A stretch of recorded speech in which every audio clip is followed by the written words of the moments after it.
A very happy Memorial Day here on the SB Nation NFL show, here specifically on Monday Football Monday. A reminder before we get started, this show is brought to you by DraftKings. DraftKings Sportsbook is an official sports betting partner of the NFL. Download the DraftKings Sportsbook app today and use code SBNNFL for a special offer when you sign up. That's code SBNNFL only at DraftKings Sportsbook. My name is RJ Ochoa from SB Nation's Blog on the Boys, where we cover the Dallas Cowboys, a.k.a.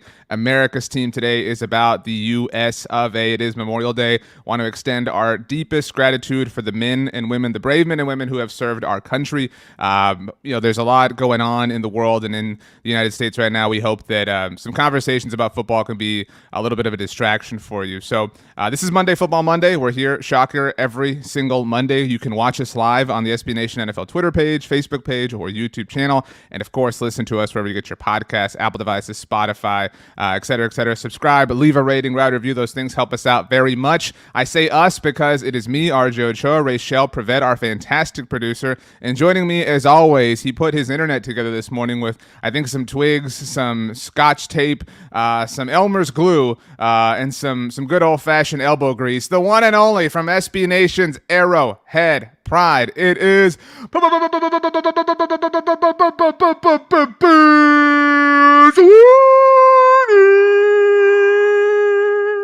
Yep, I'm here, and it's a holiday edition of Monday Football Monday. And yes, we're wishing everyone a safe Memorial Day as you go out and about and do different things. But for those that are going to be traveling via car, maybe stop or by airplane, just MFM. While you're on your way back home or later this afternoon as you're grilling out some hot dogs and hamburgers and whatnot. So it's exciting. We have a nice holiday edition of MFM. This is the MDW MFM, which means the MF double MVP today will officially be known as the MDW MF double MVP. So there's a lot on the line. Hard to say. Pete, I saw over the weekend the big soccer guy that you are. Right. You were out and about, hanging around, roaming around, rather, the metropolis of Kansas City, I think, and I didn't check the geotag or anything, with some pals, with some mates, and you were watching the Champions League final. A la Madrid. Got it done. How was that? Did I put a wager or a significant wager on Real to win in regulation? I might have. So I had a really nice time, as it turned out. Another big soccer moment for me this weekend. I officially have decided my Premier League team, which will be Tottenham. So now I have a team. They have a great organization here in Kansas City. It's officially affiliated with the, so you've got like a Tottenham bar, little family watch group, fan group going on. There's a couple of them. There's a Chelsea one in Kansas City and Liverpool. I tend to like the Tottenham one, so I think that's what I'm going to roll with. It was very upsetting to my friend Tom, who does headlines for us. He happens to be a gigantic Arsenal fan, so not happy in Tom. Especially the way, this Premier League season ended. I've been waiting, to pick a team for a while, so I feel good to finally have landed one. As a Manchester United supporter, I'm disappointed that you went with Tottenham. I do think if you're a big NFL fan and you're looking for an in to a Premier League team, Tottenham makes a lot of sense. There's a lot of crossover there. They have arguably the most luxurious stadium in the world. Great colors. Who knows what's going to happen with Harry Kane this summer? So, kind of picking an interesting time to jump on the brigade there. But congratulations to you and your team. I did want to use a soccer thing to kind of, jumpstart us into our conversation today, Pete.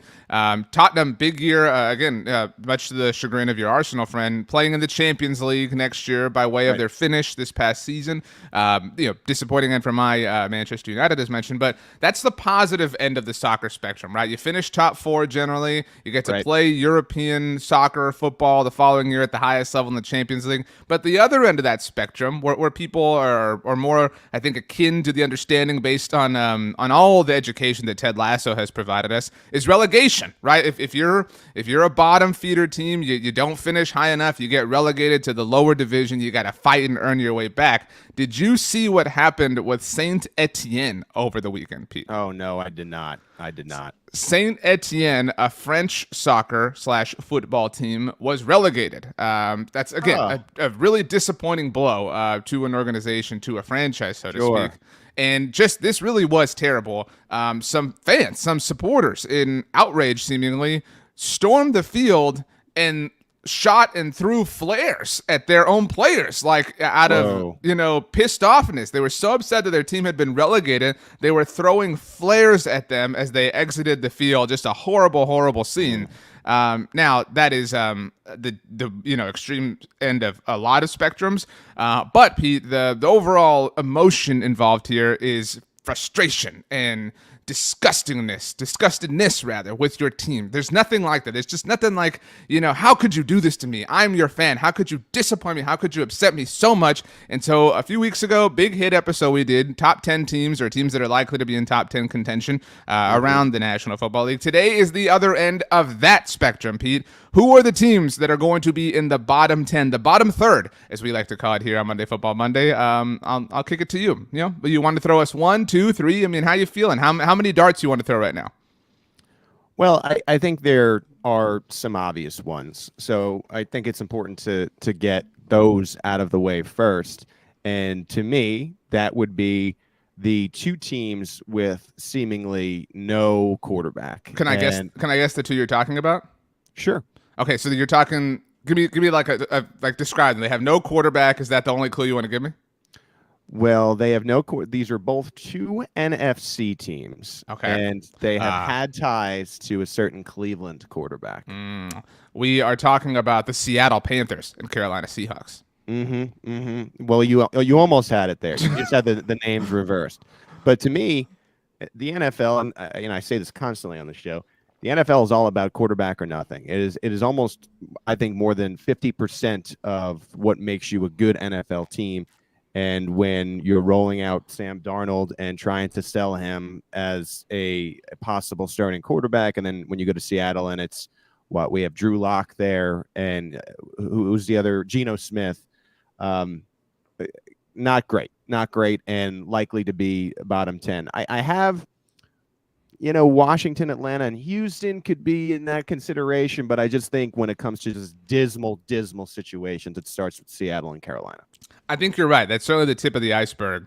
I think Carolina might be worse. Because if you're searching for like redeeming qualities, like among the two teams, Seattle has Pete Carroll, and I know that Pete is not exactly hip to the times as far as the way football is Wants played. to run the football, right? I mean, all I'm saying is, what's the best thing between those two teams? It's either Pete Carroll or Christian McCaffrey.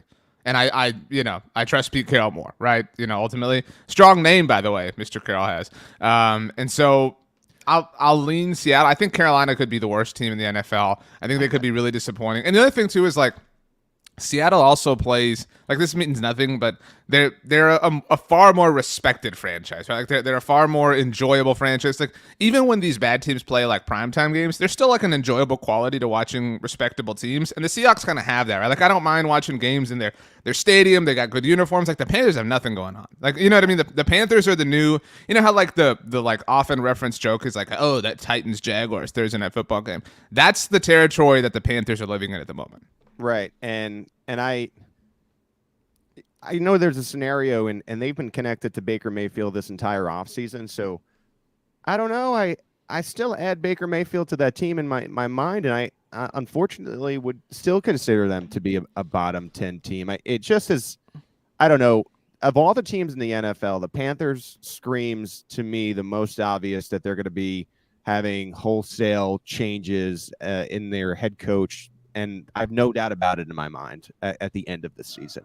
I agree. And I wonder what that means for the future in Carolina. Well, it means David Tepper promised, pizzazz, and there's none of that there. I mean, his franchise is a joke. Opposite of pizzazz. And Zip is the opposite. If you take injuries and stuff out of it, you have the most talented skill position player in the league, and to just not be able to make the most of what should be his prime years is sort of inexcusable. And I think this will be the last year of Matt Rule in Carolina for sure. Matt Rule, a.k.a. the Jay-Z of NFL head coaches. Right. I agree. This is a great way to kind of get the conversation started. I mentioned, Pete Carroll, but DK Metcalf might be the most promising commodity between those two teams now that I really think about it. So we'll see. I think the Seahawks are like if we look at the path that other teams who have been down for a long time and how they just kind of restarted, like by trading for a big time quarterback or something like that, I think the Seahawks are much closer to that, is my point. Because the Seahawks also have a lot of like draft capital to play with now in the future. What do the Panthers have? They have nothing. They have no redeeming qualities. You mentioned the Texans. My good friend Jimmy, we'll leave it at that. Is a Texans fan and texted me. I don't know if you saw this, Pete. I know you're big into this stuff. The quarterback rankings, or I think all rankings, like position player, skill positions for Madden 23. Hold on a minute. What is Bear doing? I mean, he is going. Bear is nuts behind you right Bear now. understands it's a holiday weekend. I think the mail truck, I guess the mail does pass today, just drove by. He's not in the office. I've done everything within my power to protect the show, to be very clear. I know that I could tell he's not in the office, but he just was going berserk for a second there. We're very fortunate to have some big beautiful windows in the front of our house, but the problem is the vantage point that they give the dog, and I don't know if someone is working on their lawn on this Memorial Day weekend. But he was excited for a second there. We'll see. The truck still has to come back around. They very, very fortunately start on the opposite side of the street. But okay. So I was saying my friend Jimmy. Was very upset with the alleged Madden rankings because Davis Mills was ranked below the likes of Trey Lance and Trevor Lawrence because his thought was, hey, Davis Mills played well last year. And I was like, look, you talk about Trey Lance, he's got some athletic traits, right? Like I could see the game of Madden favoring that. I said, but if you have a case for anyone, it's actually Sam Darnold and Drew Lock. Like if Davis Mills is going to be ranked better than somebody in Madden, those are the two dudes. So I just thought it was a funny place to start. Shout out to Davis Mills. I actually think, and so I had been down by Houston or about Houston for a while now. They had some interesting games last year where they were playing with some good teams, and they did a lot on the defensive side of the football.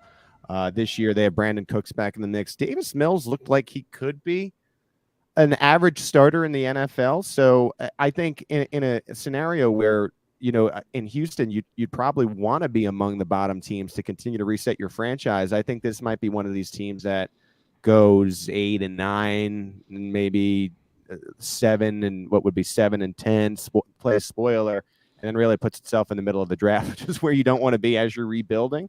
I mean, I think they're slightly in better scenario. They're bottom 10, but they're in a better scenario than the first two teams we spoke about, in my opinion. On the subject of playing spoiler, so they had 4 wins last year. They swept the Jaguars, which I think says a lot about the Texans, but really just says an enormous amount about the Jaguars and who they were last year. They beat the Titans. Like that is forgotten. They won in Nashville. They beat the Titans on the road, and then they almost beat them again in week 18. They lost 28. A lot of Kansas City Chiefs fans were watching. They needed the Texans to win that game, and they did. Right, and they almost did. They lost 28-25.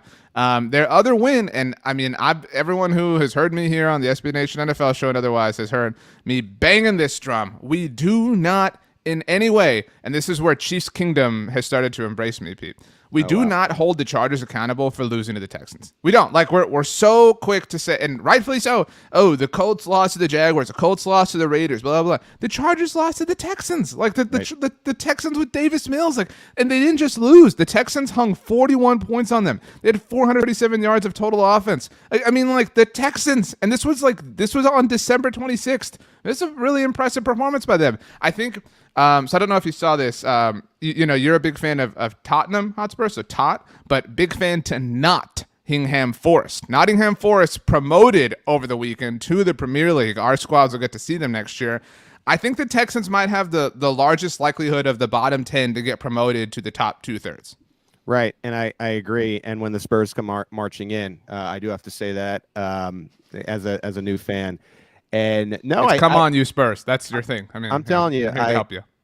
Come on. Yeah, I'm really learning on the fly here. But yes, I do believe that the Texans are on the come up, and maybe we'll give them the come up of the week because I do think that they're on their way out of the bottom 10. They're probably right on what would be that bubble. A lot of it comes down to, is Davis Mills legit? We saw signs of it last year, so if he can do that consistently, especially at the beginning of the season, I just think the Texans could be spicier. Still bottom 10, but are probably among that get out type of bubble for me. Yeah, I feel like the Texans are, what is it? If you roll doubles 3 times in a row, you get out of jail free or something like that in Monopoly. Like the Texans have rolled doubles twice in a row. You know what I'm saying? Right. Like they're already beating some odds. They got to do it one more time though. Pete, start spreading the news because what about the 2 New York teams? All right, Anyway, the Jets, the Giants, they are tied for the fewest wins in the NFL since 2017. Like Right. bottom 10 doesn't even describe it. You put them in the basement there in New York. Everybody up in the East Coast, we got basements. All right, you use them for you put a pool table, ping pong. You're watching the game. Yeah. No. I think they both had great drafts, especially in the first round. Of course they did. They both had 2 top 10 picks. People are very excited about how you're starting to get some new pieces in both of these teams. The Giants were able to nab 2 key players, and the Jets, of course, now improving their secondary in the NFL draft. And it seems, at least outside looking in, that they remain optimistic on Zach Wilson. Zach Wilson apparently beefed up a little bit to sustain. I'm so out on that, dude. I'm so out on Robert Saleh. Like that smells so funny to me. Like I do not like that whatsoever. I think the Jets and Giants are teetering in opposite directions. Like I think the Giants are floating more towards relevancy again, and the Jets are. See. I disagree because I think the Giants are going to give Daniel Jones another shot here, and this might be his proverbial last shot because he hasn't really been given a fair shake. I mean, it's been kind of a disaster. So you want to get him some support, and you want to be able to protect him. That's why you saw them go in the draft and get the offensive lineman. I think I am not higher necessarily on Wilson than I am Jones, but I think we know more about what Jones truly is, which to me is a below average pro. I just don't think we know that about Wilson yet, and that's what makes me a little bit more optimistic. I'm taking the mystery door instead of what's right in front of me and the prize that is Daniel Jones, which is no prize at all. And so I'm just a little bit higher on the Jets. But again, these 2 teams to me are still well within the bottom 10. Like we talked about the Texans maybe emerging out of that into the next 2/3. The Giants and the Jets are not going anywhere. And I think this year for both of these teams in particular will be about showing steps of crawling out of that hole. And it's sad in New York and a lot of people are like, well, they play in New Jersey. You're right. It's sad in New York that you're waiting for one of these teams to maybe be slightly above 500, and that would be a massive win based upon where they've been these recent years. What New York team are you the most proud of right now, Pete? The Rangers? Well, the New York Rangers are 1 win away from the Eastern Conference Finals. So that's what I'm saying. It's got to be them. They're the most successful. The Yankees and Mets have both had nice years on the comeback here a little bit, and so we'll see if they can continue. People make so much about the LA New York fight. Like I think LA's winning that. I mean, Lakers have a recent title, Dodgers have a recent title. I mean, right. That's all I'm saying. Well, yeah. What was the most recent New York title? The Giants ones, and before that, the Yankees in 09? I think the worst part for the state of New York right now is they have 1 million teams, and it's just like nobody can win anything. And these other cities that have less shots at it tend to win more often, and that's sad. For you wonder how's Billy Joel doing? What does Frank Sinatra think about this? I've seen the lights turn out on Broadway. Anyway, start spreading the news. We're losing today. Really, is what it is. I think that Daniel Jones and Zach Wilson are in the same place, but I think Zach Wilson's failure would be more devastating to his respective fan base, which is what. Well, I think the Giants fans have already come to terms with the Daniel Jones thing. Well, I think half the Giants fan base understands that Daniel Jones is, as they would say, not it. But there's only so many quarterbacks in the NFL. I would have liked to see the Giants go a little bit more aggressively after Russ Wilson, because I just think that the team around Jones is okay, and maybe not necessarily a playoff team, but I think with the quarterback you never know, and Russ Wilson would certainly be a better option than Jones. And who knows? I'm actually surprised the Giants are maybe not more interested in Baker Mayfield, and I know that sounds nuts to say, but to me, that would be a better option than Jones. And you hear no smoke about that. I have one more that I think we'll like agree on, and then I have two sort of like, can't believe RJ's going that direction. Teams, ready for these? Okay. The first one, again, I think there's like universal agreement here. The Chicago Bears. I think like sneakily, they're admitting to that to themselves. That's what I'm saying. But like, I think they're sneakily in the running for worst team in the NFL. Like you rightfully, I think, put the Panthers and the Seahawks in this box. Why are the Bears not there? You know, like because they have Justin Fields, like because they have a lottery ticket, like like hiding under their mattress. You know, like that's it. Like that's the only reason that we're not putting them in that box too. Well, I think because Fields seems to be, what would be a better option than a lot of the guys we talked about, but I don't know if we necessarily know that. And if you look at their draft, and Ryan Poles came from the Chiefs, he's really rebuilding Chicago and really the whole team. Their draft was, for the most part, defensive. They didn't go receiver until what was round 3. And so I think he's taking this team and completely scrapping it. And in a way, it's a disservice to Fields. And I wonder what Poles really thinks about Fields. All the moves that he's sort of making here are for the 2023, what would be the 2024 season, when by that time, maybe they've drafted another quarterback entirely. And so I think you're right. I think would it stun me if the Bears have the worst record at the end of the 2022 season? No. What has been most surprising about that to me, though, is it's almost by design. Like, I think Ryan Poles wants these top picks so he can move around a little bit here. So I realize I'm going a little bit off the deep end here, but like we all want to believe that everyone who works in the NFL is doing so in the like pure interest of winning, right? Like everyone is doing what they're doing. They're coaching or they're managing or they're, in a front office in some capacity because they want to help that team win above all else, right? Like we all, like every fan wants to believe that. The reality is for some people, it's just a job, right? Like it's just, hey, this is my 9 to 5, right? Like I go in, I punch the clock, I come out, I punch the clock. I'm just hoping to make it to the weekend and watch a movie with the wife and kids. Like that's just the reality for some people.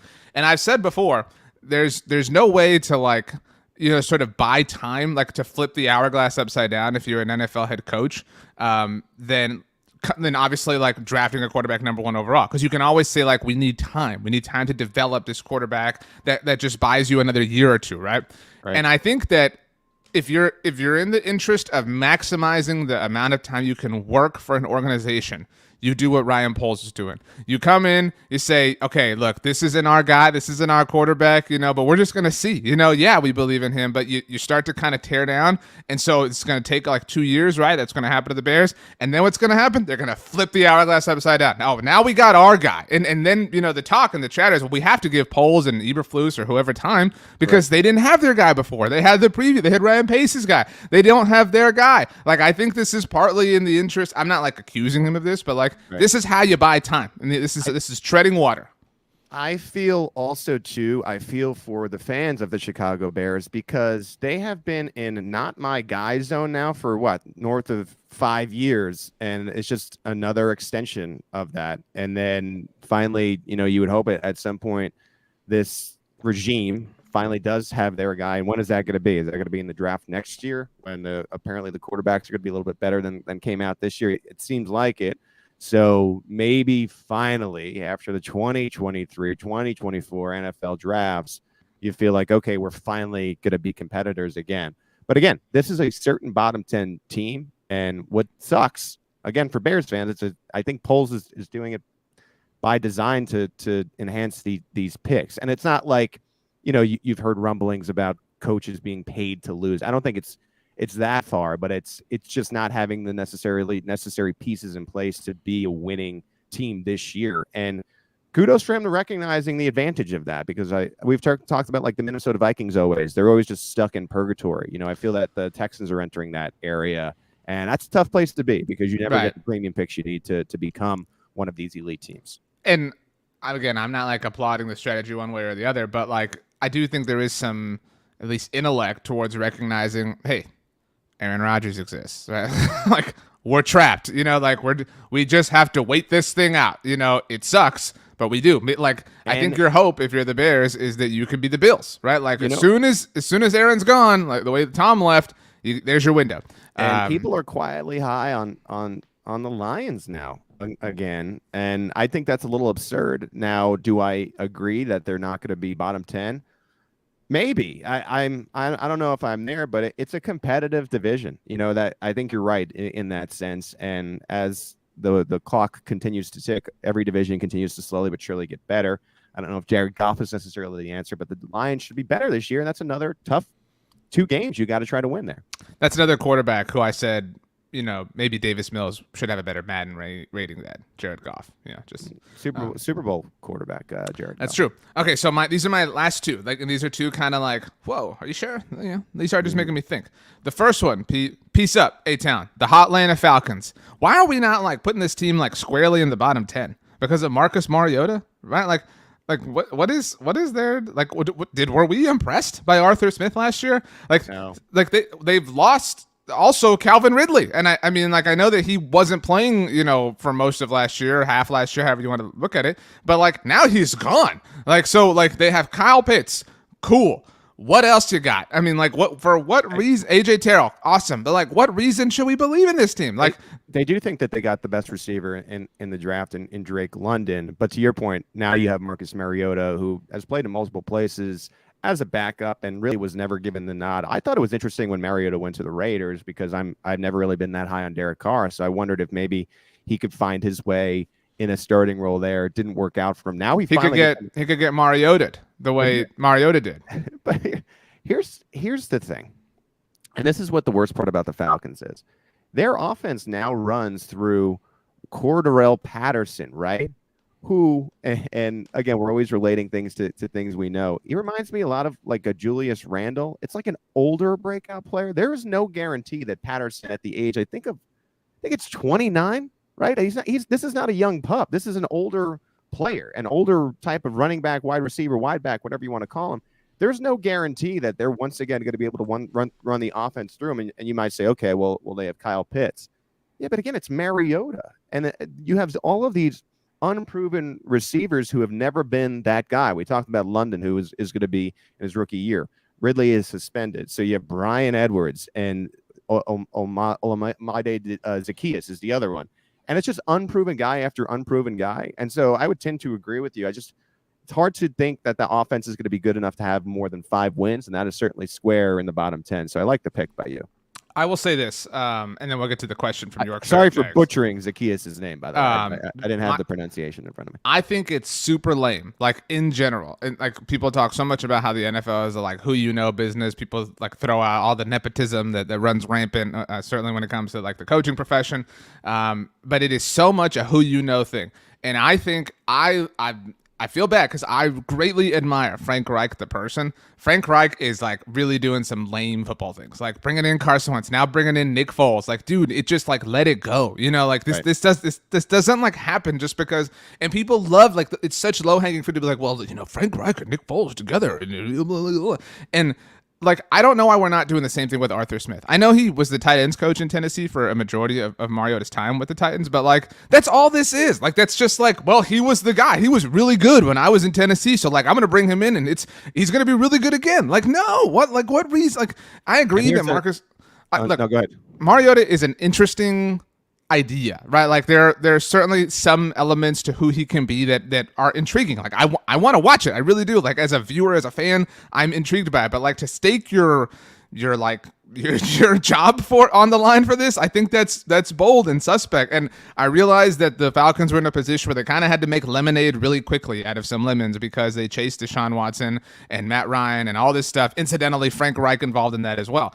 And so I don't like the vibes going on with the Falcons whatsoever. I don't think this is going to work just because you like Mariota and he's cool and whatever. But I don't believe in them whatsoever. I think the Falcons are just so bad. And that's why I was so shocked when Brady first retired, because it was dude, you got 4 of the easiest wins possible with the Falcons and the Saints. I know Falcons and Panthers. Sorry, go ahead. I know that you're not high on Matt Ryan, and part of it to me is just because he's with the Colts now, and you've decided to have this really big vendetta against the Indianapolis Colts for one reason. I've decided to stand up for logic and reason. Yes, Peter. However, I am on the side of I think Matt Ryan had some left. I mean, he's only in his mid-30s, and we're seeing successful quarterbacks at the NFL level go into their late 30s and still at least have a few years of success. And they completely butchered this. Fontenot, the GM, and then Smith, by just pursuing Deshaun Watson aggressively, and understandably so. Matt Ryan was like, very quietly, did it the right way. He was like, I'm done. I need to be traded. And now you're with Marcus Mariota. And to your point, when you have a coach that's trying to prove himself, this could be a very quick, I think, yank if this season is a complete disaster with Smith and Mariota. And you wonder if the chopping block starts with Fontenot, who really ruined this relationship with the greatest Falcon potentially of all time in Matt Ryan, and severing that relationship to the point where he had to be traded at the end of his career with no real answer at quarterback behind him. And if they are in the bottom 10, which I would agree, I think we both expect, then I wonder if there are changes when it comes to the front office and the head coach. Matt Ryan, by Football Outsiders DVOA, and you can find metrics for anything you want, but by this specific one alone, as far as quarterbacks are ranked, guess where, Pete, in 2021? 24th. Holy crap! I thought you were going to get it. 21st. These are the 5 quarterbacks ahead of him: Jared Goff, Lamar Jackson, Tua Tagovailoa, Jalen Hurts, and wait for it, Carson Wentz. Oh. So, I mean, Matt Ryan's cooked. It's okay. You do have to say, though, 120 and 102 record. So that's 18 games above 500 in the NFL. I do think, for the 30-something NFL fan, it is going to be very weird to see the Falcons suck. Like you mentioned, how I think Matt Ryan is the greatest Falcon of all time, more than just who he was as a player for them, which was incredible. But he saved them. He rescued them. I mean, they had one bad year after Michael Vick, and the whole situation, that 07 season, and then landed Matt Ryan immediately, and he has been there their stabilizing force. And so, I mean, we're talking about Vic was the first pick in 2001. I mean, so we're talking, it has been over 20 years since and even then the Falcons had gone to the Super Bowl 3 years before that. So it has been a long time since the Falcons. I know that Falcons fans are very tortured. I'm not trying to imply that they've had it great, but they have been in the mix. We could see a Falcons group that is just insignificant for a while. And that hasn't happened in a long time in the NFL. Yeah. It's definitely a team that's going to have to get off to a fast start. And the chances of that happening just seems so slim when it comes to Atlanta.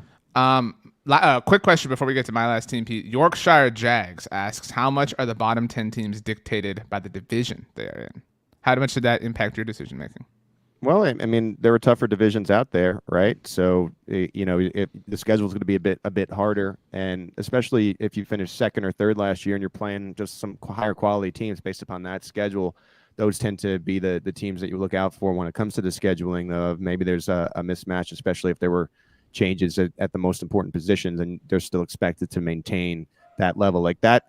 I think about that when it comes to the Baltimore Ravens, right? So because of all these injuries last year, they're playing a much easier schedule than they would. How much is that an advantage when it comes to the AFC? I mean, I think it's significant because you're getting all these players back and you have an MVP quarterback as well. So it works the other way for me as well. Okay, well said. All right, my last team, and I'm not ready to put this team in the bottom 10. This is more if this question is if one non-bottom 10 team is going to parachute into it this year, who's it going to be? And I tell you what, Pete, their primary colors are red and white. All right, now everybody's been slinging different things at this franchise this offseason, wondering why you making these moves, why you making these decisions, how can you possibly, replicate the success that you've had as of late. And that's the Arizona Cardinals. Look what I did there. Boom. I saved it. I know you were thinking I was going to Kansas City Chiefs. No way. Chiefs are winning the division and laughing in Justin Herbert's face. The Arizona Cardinals are going to be incredible television. I believe that. The Hard Knocks. I know the in-season Hard Knocks. I think that's the new kiss of death. I think that the summertime Hard Knocks, fine. Lots of teams are surviving this. Who's the summertime Hard Knocks then? This year's the Lions. Oh, right. So but you can't curse them. You know what I mean? So but the Colts got that in-season Hard Knocks kiss of death. It was now kiss of death. That had the disaster game in Jacksonville. Exactly. That's the Cardinals. They lost 4 of their final 5 games last season. One of them to the aforementioned Lions. One of them to the Colts that was like heavily featured on Hard Knocks. Look, they have Hard Knocks is interesting in Arizona because there have been rumblings that have come out of the Arizona building that have said Kyler Murray has bad attitude, is not a leader, et cetera, et cetera. If they're losing games and Kyler Murray is throwing these fits, it's going to be caught on camera. And so, I don't know why we don't say this. Kyler is Baker. That's who he is. Like, he's Baker. They're the same character, right? Like, they have the same attitude about things. Like, and like, big shocker, they both came from Oklahoma. Like, maybe it's something in the water. You know what I mean? Like, they both followed that same names ending in ER as well. That's an RJ thing that I just brought to your attention, RJ. Yeah. Wow, I like that. If Baker was a baseball player, we could really, really have some fun here. But he's like with the flags. This is bad vibes. Can't you just see some offhanded comment from Kyler going viral after they lose a certain game or something, or they have a bad moment? He's like, well, Christian Kirk would have made that play. I really didn't want him to leave, but I don't make those decisions. Something like that. A really just kind of, whoa, there's bad, vibes, bad, whatever. This just smells like there's so much chaos bubbling beneath the surface, I think here. Right, and I think there's a lot of pressure on Cliff Kingsbury too, because you have a situation where they had to try to appease Kyler, and they went out and got his boy Hollywood Brown. That has to work in a way for this team to be successful and to have. If there's any team in the league that screams fall off, we've said this before, it's the Arizona Cardinals, and so I would tend to agree. Another one that maybe you didn't say that I've been thinking about just because of the quarterback position is the Pittsburgh Steelers, and we've gotten so used to Mike Tomlin being able to make anything work. And I just wonder, can you really feel like you're confident about a team being above 500 when your two choices are a rookie quarterback? A lot of people said, okay, maybe not a starter right away, maybe need some seasoning, or Mitch Trubisky, who has time and time again been unsuccessful in this league. Now he's kind of gotten, I think, some support back because of his sabbatical in Buffalo and what he was able to do behind the scenes. But are we really sure that the Pittsburgh Steelers are not going to be bottom 10? I think if I'm choosing bottom 10 or not, and I'm needing to bet one way or the other, unfortunately, I'm going bottom 10. I big fan of Mike Tomlin. I think, when it comes to just success and consistent success, maybe the best head coach in the NFL, other than like a Bill Belichick or an Andy Reid. So he's right there for me. And I think if there's anyone who could figure this out and be above 500, it's Tomlin. It's just hard pressed for me to believe. At a certain point, you need the player, especially at the quarterback position, and they just don't have that anymore now. I think I've said this too. If you're Baker Mayfield, you need to look at Mitchell Trubisky. Dude did nothing last year. Did absolutely nothing. And is now beloved. And this dude who's talked up he could save us. If you're Baker Mayfield, you want nothing to do with the Carolina Panthers, because all that's going to do is make you look worse. You want to do nothing. You want to put time between now and whatever.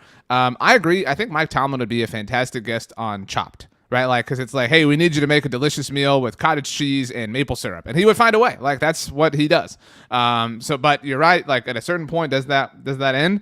I have two more. One is a little bit more obvious, but the Washington Commanders. Agreed. Duh. Low hanging fruit. Maybe the most interesting one is the San Francisco 49ers. Is there tension? Is the Jimmy thing? Is Trey Lance going to be good? There's so many questions. Yes, Kyle Shanahan deserves a lot of credit, but at what point is that, well run dry? It's so hard to figure out who they're going to be. And to the question, maybe not the division they play in, but they got to play the Rams twice, and they got to play the AFC West this year. That's going to be difficult. Yeah, and I think when you're talking about bottom 10 teams, what's another interesting wrinkle here is, when you're looking at the coach of the year, you're always looking for coach of the year situations. And to me, Pittsburgh is a perfect coach of the year situation. San Francisco, especially if they move on from Jimmy G, another perfect, especially Kyle Shanahan, coach of the year situation. If, for example, the Arizona Cardinals are able to somehow win the NFC West, to me, that's a coach of the year situation when it has been so much turmoil in the offseason. And so San Francisco is interesting because I think Jimmy G will be traded. I just feel that way. Once he can show that he's fine, he's going to be with another team, especially maybe as like this backup that's knocking on the door. The starter has a short leash, and Jimmy G's right there waiting in the wings. And then you're just left with Trey Lance. And I just don't think we've seen enough to think that Trey Lance can lead a team to not be bottom 10. And so it's going to be unpopular because the 49ers sort of came out of the woodwork and very nearly went to the Super Bowl last year. But I can see them also being another fall-off candidate, so to speak, especially if you just are rolling with an unsure quarterback. Pete, the time has come to welcome in the ruler of Monday Football Monday, the empress of Monday Football Monday, our fantastic producer, Rachel Prevet. Rachel, this is a little bit more special edition of the MFW MVP. It is the MDW MFW MVP, the Memorial Day weekend Monday Football Monday Most Valuable Player. Who wins it? Why? The floor is yours. Handy dandy notepad. Okay, so I really loved RJ's Falcon take. Yeah. But I think it came down to Pete, you threw out the Steelers, which was really, really strong. I wasn't expecting. Ravens fan over here. Okay. Of course. And RJ, you threw out the Cardinals, which I thought was a really strong take. So it came down to those two, and I'm gonna have to go with the Cardinals because when you think about the Mike Tomlin situation, like you already said, he's that coach that's gonna get it done. As much as I hate the Steelers, I don't know if I see them as a bottom 10 team. Wow. So, wow. Cardinals. This is just a stunner. Let's go. You know, Let's go.